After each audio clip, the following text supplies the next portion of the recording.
네, 그러면 4번 사례 한번 살펴볼게요. 작년 9월 아랫니 영구치 삐뚤게 올라오는 거랑 반대 교합이 보이길래 확인차 대학병원 소아치과를 방문했다고 합니다. 근데 개방교합 교정을 해야 할 것 같다. 좀 더 윗니 영구치가 내려오게 기다리자 라고 말씀해 주셔서 4개월 뒤 다시 내원했다고 합니다. 아직 좀 더 기다리자는 말을 또 듣고 1개월을 더 기다리고 예약을 잡아놨는데 또 새로 사진을 찍어 보니까 미세하게 좀 내려온 것 같다 라고 이제 이건 집에서 사진 찍어봤는데 그렇게 판단하신 것 같아요. 고민이 소아치과에서 교정을 하는데 소아치과 교정이랑 좀 다를까라는 거를 궁금해 하시는 것 같고 그거는 제가 함부로 말씀드리기 좀 어디 가는 게 더 좋다 라고 말씀드리기 좀 어렵긴 한데요. 저는 당연히 교정과를 더 저는 저는 이제 교정과 출신이기 때문에 물론 이제 저는 이제 너무 어린 친구들 말 안 듣는 친구들로 힘들긴 합니다. 네, 그런 데는 확실히 소아치과가 좀 케어를 잘 해주시긴 하더라고요. 일단은 이렇게 어린 친구인데 이렇게 개방교합이 심하게 된 친구들이 있어요. 사실 이게 좀 여러 가지 원인이 있어요. 여러 가지 원인이 있는데 일단은 이제 시간이 있는 경우가 생각보다 많습니다. 이런 친구들 같은 경우에는 좀 많이 내려왔네요. 근데 지금도 역시 좀 개방교합이 많이 심한 상태인데요.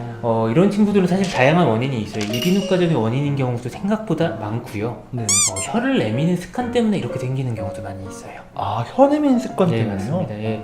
그래서 일반적으로 이게 저희가 침을 삼킬 때 그걸 우리가 이제 연하라고 얘기하거든요. 네. 침을 삼킬 때는 혀로 전방부가 폐쇄가 된 상태에서 이제 침을 뒤로 삼키게 돼요. 한번 해보시면 알 겁니다. 혀가 앞니 쪽에 좀 닿으실 거예요, 보통은. 와우. 네네네. 폐쇄가 돼야 돼요, 혀가. 그런데 이때 혀를 앞으로 여기 좀 내미는 게 습관처럼 이제 굳어진 친구들이 있어요. 그런 친구들 같은 경우에는 혀를 계속 내미니까는 이 개방교합이 계속 생기는 거예요. 그리고 개방교합이 또 생겼는데 침을 삼켜서 먹으려면은 혀를 내밀어야지 또 이제 전방부가 폐쇄가 되거든요. 그래서 이런 경우에는 혀 내밀기 습관을 좀 잡아주는 장치를 사용을 하기도 합니다. 이런 친구들 있죠. 비슷한 식일 겁니다. 예. 그래서 이런 친구들 같은 경우에는 이렇게 텅크랩이라는 장치를 쓰기도 하고요.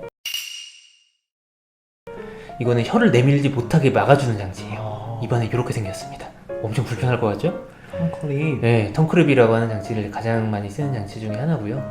여기 텅크랩도 형태가 좀 다양하게 있어요. 네. 근데 그래서 혀 내미는 것만 좀 잡아줘도 일부분은 좀 해결이 돼요. 이게 지금 같은 같은 환자예요. 같은 환자. 같은 환자 몇 달 정도 뒤에만 찍어놔도 사실은 조금 내려오긴 합니다. 네. 이게 이렇게 내려와요.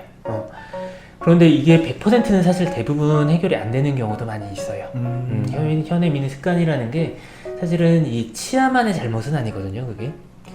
이런 친구들의 특징이 비염이 심한 친구들이 많아요. 비염이 심하면서 이제 코로 이제 숨을 쉬기가 힘든 거죠.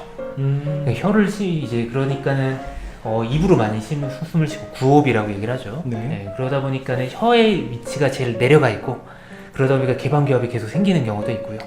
때로는 인두나 편도가 좀 비대한 친구들도 있습니다. 아데노이드 그래서 수술을 하는 경우도 많이 있고요. 네.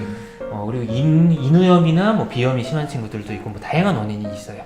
그래서 이런 친구들 같은 경우에 사실 이비인후과에 좀 한 번 정도 좀 상담을 받아보는 것도 필요해요. 그것만 이제 그게 정말 증상이 심한 친구들 같은 경우에는 이비인후과적인 부분만 해결이 돼도 이 부분이 해결이 되기도 합니다. 근데 그게 100% 해결이 안 된다 하더라도 나중에 그렇게 될 경우에 나중에 치열 규정으로 최종적으로 더 완벽하게 잡아줘야 되고 이런 식으로 생각을 해야 될 거예요. 이제 치아 문제만 있을 거라고 생각을 했는데 이게 또 이비인후과에 가서 그것도 한번 확인해 보는 것도 맞아요. 이거는 정확하게 직접 좀 봐야 되긴 하긴 하겠지만은 입천장 넓히는 장치를 쓰는 것도 고려해 볼 수 있을 것 같고 아까 방금 보여드렸던 텅크랩 장치도 한번 써보는 것도 생각해 볼 수 있을 것 같고요. 지금 상태에서는. 그리고 이비인후과적으로 어떤 경우에서는 이비인후과 보냈더니 그 아데노이드 절제술 있잖아요. 네. 같이 하고 그렇게 하고 왔더니 좀 더 개선되는 경우도 있고요. 그래서 기능적인 문제도 생각보다 많이 클 걸로 예상이 됩니다. 근데 아마도 이런 친구들 같은 경우에는 이렇게 이제 그런 습관 조절 장치나 이비인후과적인 걸 해결하고 나서도 영구치가 다 나오고 나서 한 번 정도 좀 치료는 다시 받아야 될 가능성이 좀 높을 수도 있어요. 이제 아무래도 방금 말씀해 주신 것처럼 되게 여러 가지 사례가 있는 것처럼 실제 확인을 해봐야지 그 케이스를 정확하게 파악해 볼 수가 있겠네요.